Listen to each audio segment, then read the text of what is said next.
تو وہ اہل سنت میں سے لوگوں کو خریدتے ہیں جنہوں نے لبادہ اہل سنت کا پہنا ہوا ہوتا ہے، اور حقیقت میں وہ رافضیت کے گندے نطفے ہوتے ہیں، جس کی بہت ساری مثالیں ہمارے سامنے موجود ہیں۔ اسحاق جھال والا مردود اسی قسم کے انسانوں میں سے تھا، انجینئر مرزا مردود اسی قسم کے انسانوں میں سے ہے۔ رافضیت کے پیسوں پہ پلنے والا، ایران کے ٹکڑوں پہ پلنے والا یہ جانور صحابہ کے بارے میں اپنی زبان گندی دراز کرتا ہے، اور حقیقت میں اس کا من پلیت ہے، اس کے ماننے والے اس سے بڑا پلیت ہے۔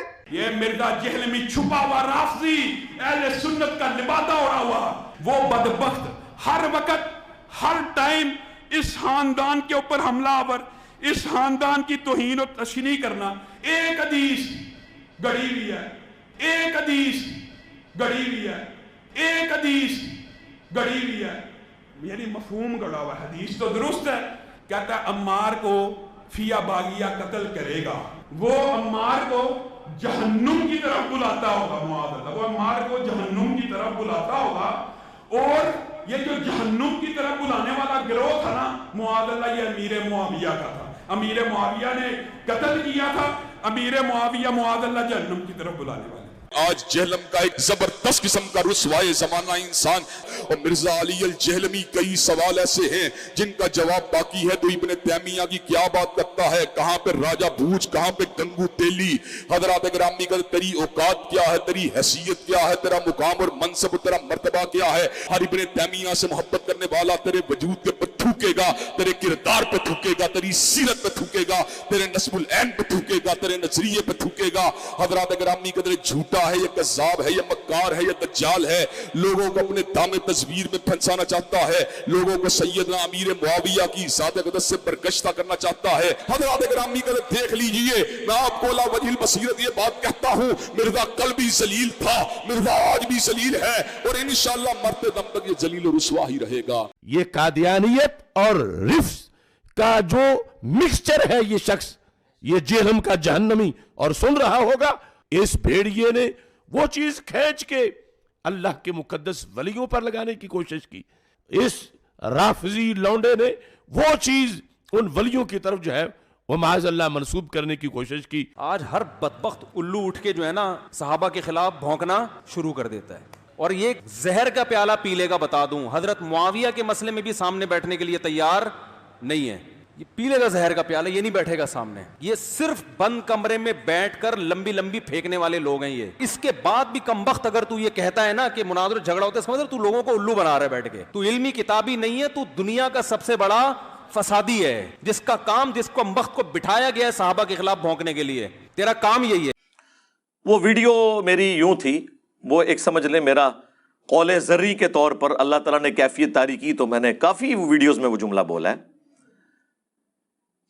کہ اگر ہم مولا علی رضی اللہ تعالیٰ عنہ علیہ السلام کے مبارک زمانے میں ہوتے تو ہم ان کے مخالفین پر تلوار سونت لیتے مولا علی کے حق میں۔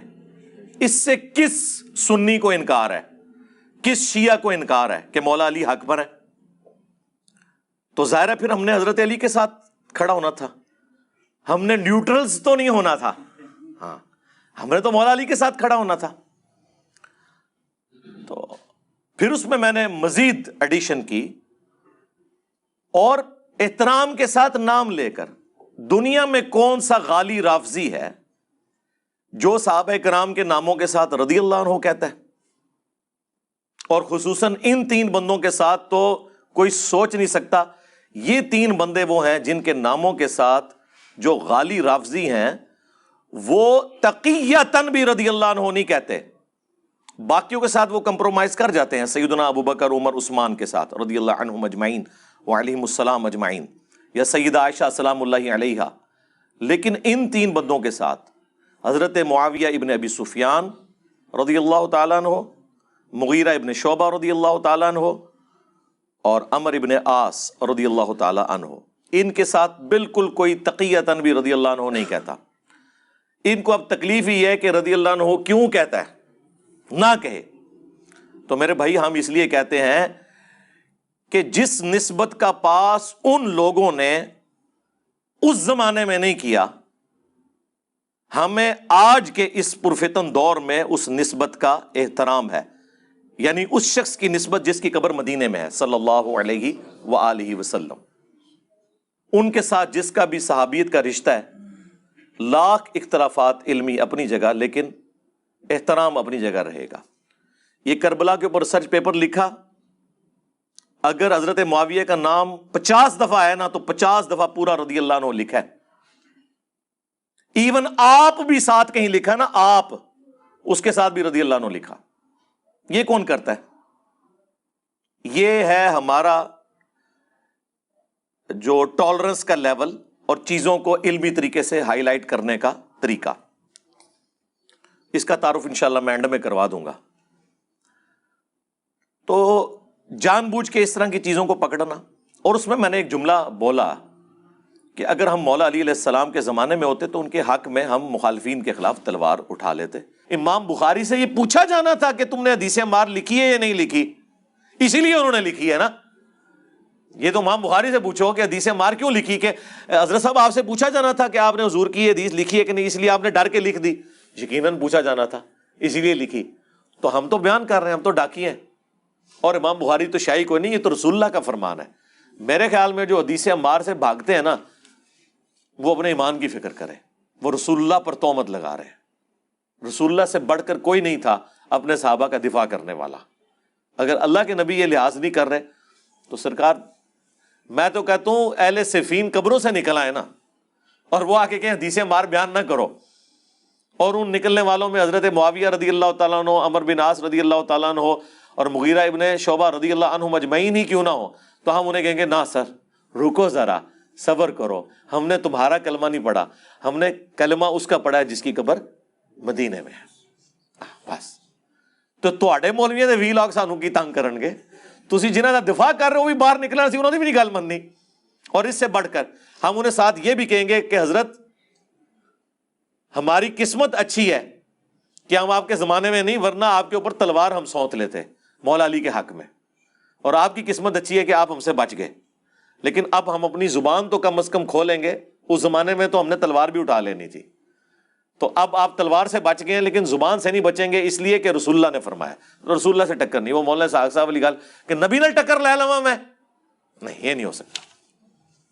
اس میں کون سی گستاخی ہو گئی ہے؟ وہ کہتے ہیں جی آپ تلوار اٹھاتے، جی اس زمانے میں ہم ہوتے تو ہم بھی تو صحابی ہوتے ہیں نا بھائی۔ اور پھر آپ سے کہیں گے وہی والی بات جو آپ کو آپ کے ابوں نے پڑھائی ہوئی ہے، علمی ابوں نے، کہ جب دو صحابہ آپس میں لڑیں تو آپ نے نہیں بولنا، تو پھر ہم صحابی ہوتے اور ہم تلوار سونت لیتے تو آپ کو تو ویسے ہی نہیں بولنا چاہیے۔ پھکی اینٹی وینم الزامی جواب، ٹائم قیامت تک جے جواب دینا جے کہ اس زمانے میں اگر ہم ہوتے تو صحابی ہوتے اور ایک صحابی دوسرے صحابی پہ تلوار سونتا، آپ کی ڈاکٹرین تو یہ ہے کہ آپ نے کف اللسان کرنا ہے، آپ ہمارے بارے میں پھر زبان کھولتے۔ اللہ دے بندو عقل استعمال کرا کرو۔ میں نے اسی لیے کہا ہے کہ بنو امیہ کی چالیں اور عقل جہاں پہ ختم ہوتی ہے نا، وہاں سے ہماری عقل سٹارٹ ہوتی ہے۔ ہمارے جملے جو ہوتے ہیں نا وہ پورے سوچ سمجھ کے بعد ہوتے ہیں، اور آپ کی طرح نہیں ہے کہ کوئی بھی ویڈیو جو ہے ریکارڈ ہوئی ہے اور اس کو چڑھا دیا نیٹ کے اوپر۔ ہماری پوری ایڈیٹوریل پالیسی ہے، کرٹکس بیٹھتے ہیں، ایک ایک ویڈیو کو وہ دیکھتے ہیں، اس کے بعد ہم کٹنگ کے بعد ویڈیو کو اپلوڈ کرتے ہیں، اور جو کچھ ہم چڑھاتے ہیں اس کی پوری ذمہ داری لیتے ہیں قرآن و سنت کے دلائل کی روشنی میں۔ رہ گیا آپ کا دل نہ مانے تو میرے بھائی وہ ہر بندے کا اپنا دل ہے۔ بریلوی کہتے ہیں ہمارا دل نہیں مانتا کہ آپ ہر ویڈیو میں کہیں قل انما انا بشر مثلکم، آپ رسول اللہ کے فضائل بیان کیا کریں۔ اس وقت وہابیوں کو کتنی تکلیف ہوتی ہے نا۔ تو اسی طریقے سے اگر آپ کو یہ آیت بیان کرنے سے جب بریلوی روکتے ہیں تو آپ کو تکلیف ہوتی ہے، ہم جب بخاری کی حدیث بیان کریں 2812، یہ وہابیت بالخصوص یعنی دیوبندیت اور اہل حدیث ٹاپ آف لسٹ، اور بریلویت بالعموم، ان کے فرقے کے تابوت میں آخری کیل ان کی قبر پہ لگا ہوا کتبہ ہے 2812۔ اب کچھ نہ لکھا کریں، جہاں کوئی بغض اہل بیت دکھا رہے ہو نیچے جا کے لکھ دیا کریں صحیح بخاری 2812 اور 447، اور مسلم میں بھی موجود ہے 7320 اور 7322 یہ لکھ دیا کریں، قتل عمار والی حدیث، تو انشاءاللہ تعالی یہ وہیں پہ خاموش ہو جائیں گے۔ تو یہ تو ہم نے ایک علمی بات کی ہے، اس کے اوپر کون سا آپ نے ہنگامہ کھڑا کرنا ہے؟ اور اس ہنگامہ کھڑا کرنے سے آپ کیا سمجھ رہے ہیں کہ میں کوئی پولیٹیکل لیڈر ہوں جو دب جاؤں گا؟ نہیں، ہم تو بھائی اس حسین کے ماننے والے ہیں کہ 3 براعظموں میں پھیلی ہوئی بنو امیہ کی بادشاہت کے مقابلے پہ وہ اپنے بیوی بچوں سمیت کھڑا ہو گیا رضی اللہ تعالیٰ عنہ علیہ السلام۔ حسینی اس وقت بھی دلیر تھے، آج بھی دلیر ہیں، اور بنو امیہ کے خدمت گزار ریال خور اس زمانے میں بھی بزدل تھے، آج بھی بزدل ہیں۔ ہمیں نہ تو ایران سے کوئی فنڈنگ ہو رہی ہے نہ سعودیہ سے کہ ہم ان کے ایجنڈے لانچ کریں۔ ہم جو کچھ بات کرتے ہیں وہ قرآن سے، بخاری سے، مسلم سے کرتے ہیں۔ اگر کوئی فتویٰ لگانا ہے تو پہلے پھر آپ ان کتابوں کے اوپر لگاؤ اور اپنا ایمان برباد کرو۔ خیر اس پہ میں کافی دفعہ بول چکا ہوں۔ آج میرا دل ہے کہ میں قرآن و سنت کے حوالوں کو سیکنڈری حیثیت پہ رکھ کے، چونکہ قرآن و سنت کو تو یہ مانتے کوئی نہیں، نہ بریلوی مانتے ہیں، نہ دیوبندی، نہ اہل حدیث اور نہ شیعہ۔ یہ کہتے ہیں ہمیں ہمارے بزرگوں کا فہم بتائیں، چاہے قرآن و سنت کے 180 ڈگری ہو۔ آپ لاکھ ہمیں بتائیں ایاک نعبد و ایاک نستعین، لیکن ہم نے اپنے مرے ہوئے بابوں کو مدد کے لیے پکارنا ہے۔ یہ تو توحید پہ کمپرومائز کیے ہوئے ہیں، جو سب سے بڑی چیز ہے، باقی چیزیں تو شے ہی کوئی نہیں اس کے مقابلے میں۔ تو اس لیے ان کے بزرگوں کے انہیں حوالے دیے جائیں، لیکن اس سے پہلے میں وہ حدیث بیان کر لوں جس کے تحت یہ سارا کا سارا معاملہ ان کو تکلیف دہ لگتا ہے۔ وہ حدیث بخاری مسلم دونوں میں ہے، 2812 بخاری میں، 447 مسلم میں، 7320 7322 کنسیکٹیو 3-4 طرق ہیں مسلم کے اندر۔ اور اس ایک حدیث کے اندر ان کے پورے نیریٹو کا دھڑم تختہ ہو جاتا ہے۔ جو یہ کہتے ہیں یہ باتیں کرنی نہیں چاہیے، وہ بھی دھڑم تختہ ہو جائے گا۔ امام مسلم نے مقدمے میں لکھا ہے کہ میں یہ حدیثیں عوام الناس کے لیے لکھ رہا ہوں، تو اس کا مطلب ہے کہ یہ سارے کا سارا فتنہ پھر بقول ان کے عربی والا فتنہ امام مسلم کا پھیلایا ہوا ہے، امام بخاری کا پھیلایا ہوا ہے؟ نہیں، ان کا پھیلایا ہوا نہیں ہے، انہوں نے قرآن و سنت پہ عمل کیا ہے۔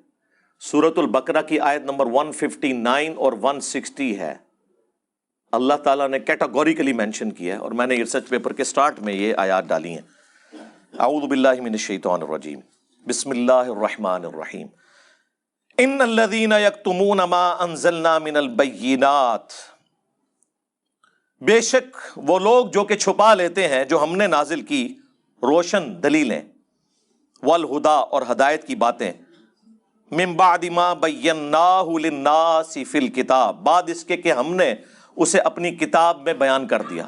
کتاب سے اولین مراد قرآن اور سنت بھی اسی میں شامل ہے، کیونکہ وہ بھی وحی کے ذریعے بتائی گئی ہے۔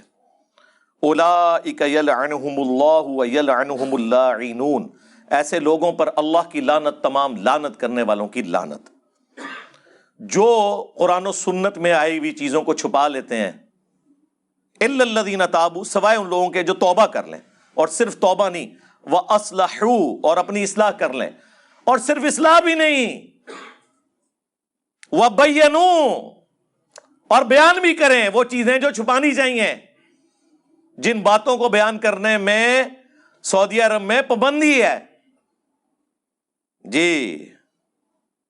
فَأُولَئِكَ أَتُوبُ عَلَيْهِمْ، تو ایسے لوگوں کی توبہ پھر اللہ تعالیٰ کے ذمے ہے، اللہ قبول کرے گا۔ وَأَنَا التَّوَّابُ الرَّحِيمُ، اور میں توبہ قبول کرنے والا مہربان ہوں۔ اور اسی کو سپورٹیو حدیث ہے جو میں نے اس کے ساتھ ہی لکھی ہے، جامعہ ترمذی کے اندر حدیث موجود ہے، سنن ابی داؤد کے اندر موجود ہے، ایون مشکات کے اندر موجود ہے، کہ نبی علیہ السلام نے فرمایا کہ جس سے کوئی علم کی بات پوچھی گئی اور وہ اسے معلوم تھی، اس کے باوجود اس نے چھپا لی، تو قیامت والے دن اس کے منہ میں آگ کی لگام ڈالی جائے گی۔ یہ کیٹاگوریکلی چیز مینشن ہے کہ علم کی بات آپ نے بیان کرنی ہے، اور پھر وہ علم کی باتیں جو علامات النبوہ میں سے ہیں، نبی علیہ السلام کی نبوت کو جسٹیفائی کرتی ہیں کہ ہمارا پیغمبر وہ ہے جو اپنی وفات کے 30 سال بعد ہونے والے واقعے کو پہلے ہی بیان کر رہا ہے۔ یہ اس بات کی دلیل ہے کہ وہ اللہ کا پیغمبر ہے کہ قتل عمار ہوگا اور ایک باغی جماعت قتل کرے گی جو جہنم کی طرف بلا رہی ہوگی اور عمار انہیں جنت اور اللہ کی طرف بلا رہا ہوگا. اب وہ حدیث پوری سنیں بخاری اور مسلم کی. اکرمہ تابعی کہتے ہیں کہ عبداللہ ابن عباس رضی اللہ تعالی عنہما جو رسول اللہ کے کزن تھے صلی اللہ علیہ وآلہ وسلم، انہوں نے مجھے اور اپنے بیٹے علی بن عبداللہ بن عباس، عبداللہ ابن عباس کے بیٹے کا نام بھی علی تھا، ہم دونوں کو کہا کہ جاؤ ابو سعید خدری کے پاس، ان سے جا کر ان کی حدیث سنو. بھئی ابو سعید خدری ان 7 صحابہ میں ہیں جنہوں نے سب سے زیادہ حدیثیں روایت کی ہیں. ابو ہریرہ رضی اللہ تعالیٰ عنہ، عبداللہ ابن عمر رضی اللہ تعالیٰ عنہ، انس ابن مالک رضی اللہ تعالیٰ عنہ، سیدہ عائشہ رضی اللہ تعالیٰ عنہا، عبداللہ بن عباس رضی اللہ تعالیٰ عنہ، جابر بن عبداللہ رضی اللہ تعالیٰ عنہ اور ابو سعید خدری رضی اللہ تعالیٰ عنہ. یہ 7 صحابہ ہیں جن کی سب سے زیادہ احادیث ہیں ذخیرہ احادیث میں. ان میں سے ایک ابو سعید خدری بھی ہیں. ان کو تو ہزاروں حدیثیں آتی ہیں. انہوں نے یہ بھی نہیں کہا کہ جا کے فلاں والی حدیث سنو، انہوں نے کہا جا کے ان سے حدیث سنو.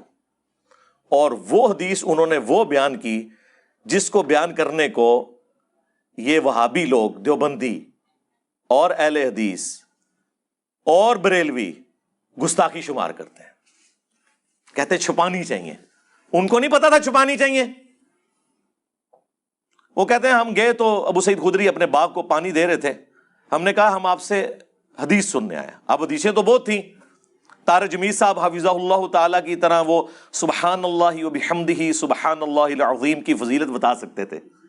ہاں، میٹھی میٹھی باتیں کیا کریں. جی صحابہ کی سنت یہ ہے کہ ہر بات کرنی ہے، خواہ میٹھی ہو یا کڑوی ہو، اور کڑوی کرنی ہے تاکہ دماغ کھلے. تو ابو سعید خدری نے یہ والی حدیث نہیں بیان کی. وہ کہتے ہیں جیسے ہم دونوں پہنچے اکرمہ اور علی بن عبداللہ بن عباس، تو وہ ہمیں دیکھ کر ہمارے قریب آئے اور زمین پر یوں احتبا کر کے گوٹھ مار کے بیٹھ کے 2 گھٹنے کھڑے کر کے اور یوں کر کے، اور ان کا سنو. ان کا حضرت ہم حدیث سننے ہیں. ان کا سنو پھر حدیث سناتے ہیں جس سے پھر وہابیوں کو تکلیف ہوگی.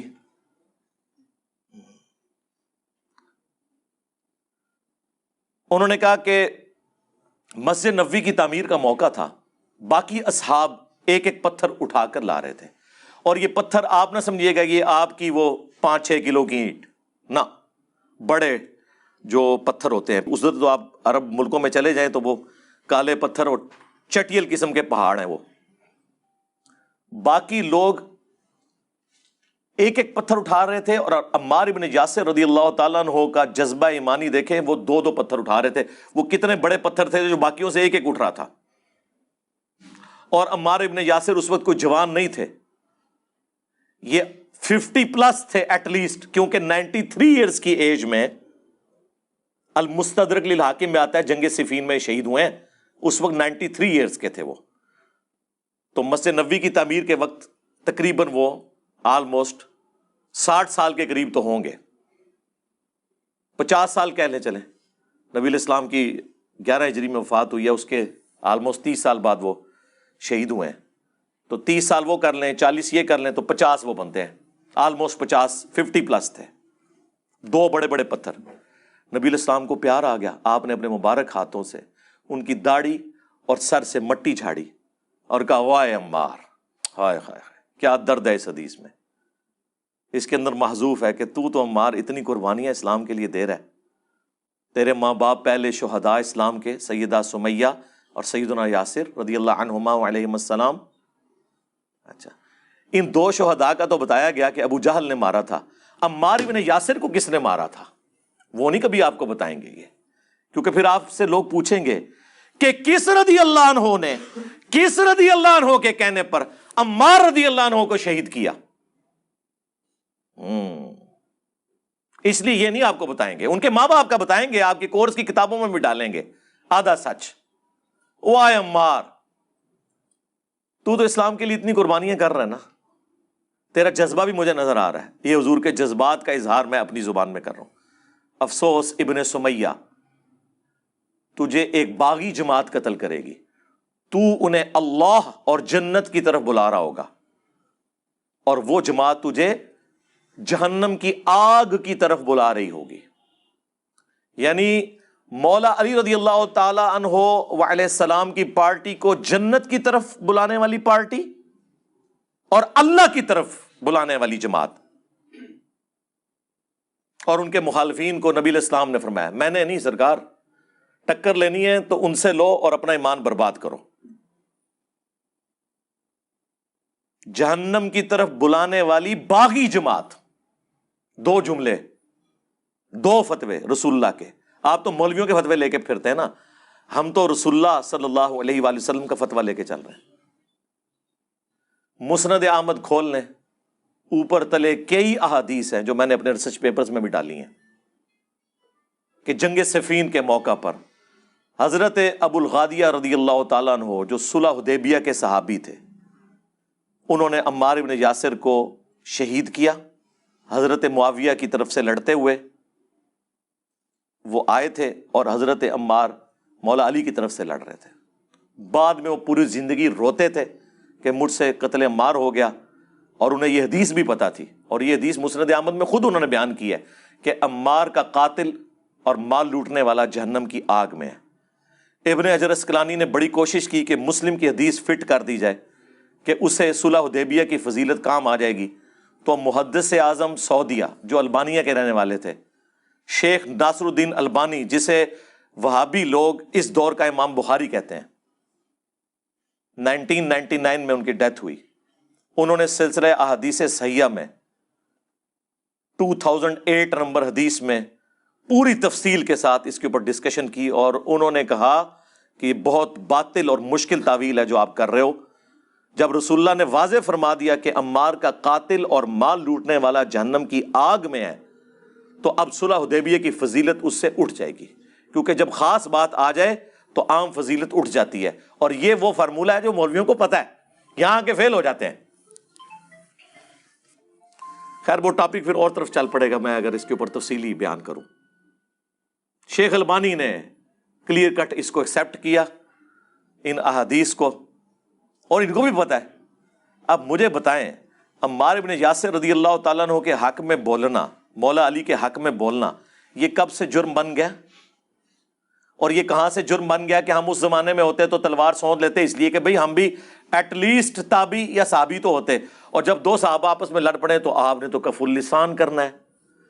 ٹھیک ہے، پھر ہم رضی اللہ عنہ ہوتے اور آپ کی جرت ہوتی کہ ہم رضی اللہ عنہ کے بارے میں آپ کچھ بول سکتے. ہاں آئے ہو نا داڑھ تھلے ہوں. ہاں ٹائم قیامت تک جے جواب دینا اس گل دا، بول وہی جو حق ہے، ٹائم قیامت تک ہے. آپ کے آنے والی نسلوں کے لیے بھی ٹائم ہے. علمی طور پہ یہ چیلنج ہے کہ ہماری بات کا علمی جواب دیں. قیامت تک ٹائم ہے، لیکن حق بات بولنی ہے. یہ جناب حدیث، اور یہ ہم نے اپنا پوائنٹ آف ویو اس میں بیان کیا ہے. اس میں کون سی گستاخی ہوگی؟ ہم تو رسول اللہ کی فیور میں کھڑے ہیں صلی اللہ علیہ وآلہ وسلم. آپ نے غدیر خم کے موقع پر کیا فرمایا تھا؟ اوپر تلے 4 احادیث ہیں جو ہم نے آ کے ڈسکور کیے ہیں. ہم سے پہلے تو یہ لوگ بیان ہی نہیں کرتے تھے. صحیح مسلم میں حدیث تھی، یہ المستدرک للحاکم سے حدیث نکال کے لاتے تھے جو کتب 6 سے بھی باہر ہے. ٹھیک ہے، اس میں بھی صحیح روایتیں موجود ہیں، ضعیف بھی ہیں، کہ جی 2 چیزیں چھوڑ کے جا رہا ہوں، کتاب اللہ اور سنت. اور جو 6 کتابوں میں، ان میں سے بھی ٹاپ آف لسٹ صحیحین میں تھی، صحیح مسلم کے اندر حدیث، وہ کیوں نہیں تھے اپنی پبلک کو بتاتے؟ اس حدیث کو چھپا لیا. 4 حدیثیں مولا علی کے فضائل والے چیپٹر میں، انٹرنیشنل نمبر کے مطابق 6225 سے لے کر 6228 تک نبی علیہ السلام نے اپنی وفات سے آلموسٹ 2 یا 2.5 مہینے پہلے حجۃ الوداع سے واپسی پر مکے سے مدینے آتے ہوئے خم نامی گاؤں میں 18 ذوالحجہ 10 ہجری کو ایک خطبہ دیا، کنکلوڈنگ خطبہ. اور یہ حجۃ الوداع کے بھی بعد ہے، اسے بھی سپر سیڈ کرنے والا ہے. اور آپ کے الفاظ ہی کنکلوڈنگ ہے. آپ کے لیے اونٹ کے پانان کا ممبر بنایا گیا، اس پہ آپ چڑھے اور کہا کہ اے لوگو آگاہ ہو جاؤ، میں بھی ایک انسان ہوں، قریب ہے کہ اللہ کا قاصد یعنی موت کا فرشتہ میرے پاس آئے اور میں اس کی دعوت قبول کر لوں. میں اپنے بعد تم میں 2 بھاری چیزیں چھوڑ کر جا رہا ہوں. ان میں سے پہلی چیز اللہ کی کتاب ہے، اس میں ہدایت ہے، اس میں نور ہے. تم اللہ کی کتاب کو پکڑو، اپنا تعلق اس کتاب کے ساتھ مضبوط کرو. اللہ کی کتاب اللہ کی رسی ہے، جو اسے پکڑے گا ہدایت پہ ہوگا، جو چھوڑ دے گا وہ گمراہ ہو جائے گا. پھر زید ابن ارقم کہتے ہیں کہ رسول اللہ ہمیں ترغیب دلاتے رہے صلی اللہ علیہ وآلہ وسلم، اللہ کی کتاب، اللہ کی کتاب، اللہ کی کتاب. اور پھر فرمایا دوسری بھاری چیز میرے اہل البیت ہیں، میں اپنے اہل البیت کے معاملے میں تمہیں اللہ کا خوف دلاتا ہوں، میں اپنے اہل البیت کے معاملے میں تمہیں اللہ کا خوف دلاتا ہوں، میں اپنے اہل البیت کے معاملے میں تمہیں اللہ کا خوف دلاتا ہوں. 3 دفعہ فرمایا. امت پھر بھی نہیں ڈری، نہ قرآن کو پکڑا نہ اہل البیت کو زندہ چھوڑا، بالکل الٹ امت چلی. تو یہ پلیٹ فارم غدیر خم پہ کھڑا ہے. توحید قرآن کی بیان ہو رہی ہے، کسی کی پرواہ نہیں ہے. ایاک نعبد و ایاک نستعین. اور اہل البیت کا دفاع ہو رہا ہے. اس زمانے میں دفاع یہ تھا کہ مولا علی کے ساتھ مل کر ان کے مخالفین پر تلوار سونتی جاتی، اور آج دفاع یہ ہے کہ مولا علی کے حق میں وہ ساری احادیث بیان کی جائیں جو رسول اللہ نے فرمائی ہیں صلی اللہ علیہ وآلہ وسلم. یہ مولا علی کے فرامین نہیں ہیں، یہ رسول اللہ کے فرامین ہیں صلی اللہ علیہ وآلہ وسلم، جن کو اللہ نے وحی کے ذریعے چیزیں بتائی ہیں. اب آپ کو ڈفرنس پتا چلا کہ ہم کیا بیان کر رہے ہیں. یہی حدیث مسند احمد کے اندر موجود ہے، سنن نسائی الکبریٰ میں ہے، اس کے علاوہ مشکات میں بھی آپ کو مل جائے گی حدیث. کہ اس کے بعد آگے الفاظ ہیں، ترمذی میں بھی کچھ حصہ موجود ہے کہ نبی علیہ السلام نے صحابہ کرام پر اپنا حق ولایت بتایا. کیا میں تمہاری جانوں سے بڑھ کر تم پر حق نہیں رکھتا؟ جو قرآن میں آیا النبی اولا بالمؤمنین من انفسہم وازواجہ امہاتہم. نبی مومنین کی جانوں پر ان کی جانوں سے بڑھ کر حق رکھتے ہیں، اور نبی کی بیویاں امت کی مائیں ہیں رضی اللہ عنہن وعلیہم السلام اجمعین. سب نے کہا بلا یا رسول اللہ، آپ کا حق ولایت تسلیم ہے. پھر آپ نے مولا علی کا ہاتھ پکڑا اور یوں صحابہ میں بلند کیا، من کنت مولاہ فہذا علی مولاہ. اب جو جو مجھے مولا مانتا ہے وہ علی کو بھی مولا مانے. مولا کا مطلب دلی محبوب، مولا کا مطلب جگری یار، مولا کا مطلب آقا. یہ تینوں معنی درست ہیں. اس پہ الگ سے میری ویڈیوز ہیں، آج وہ ٹاپک نہیں کہ میں اسے ایڈریس کروں.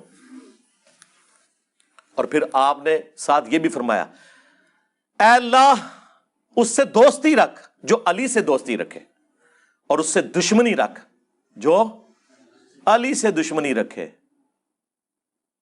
تو اب نعوذ باللہ آپ قرآن و سنت کے خلاف ٹرینڈ چلائیں گے کہ اللہ دشمن ہے ان کا جو مولا علی کے دشمن ہے. اور اس سے بڑھ کر صحیح مسلم میں وہ حدیث جو امام مسلم ایمان والے چیپٹر میں لے کے آئے ہیں.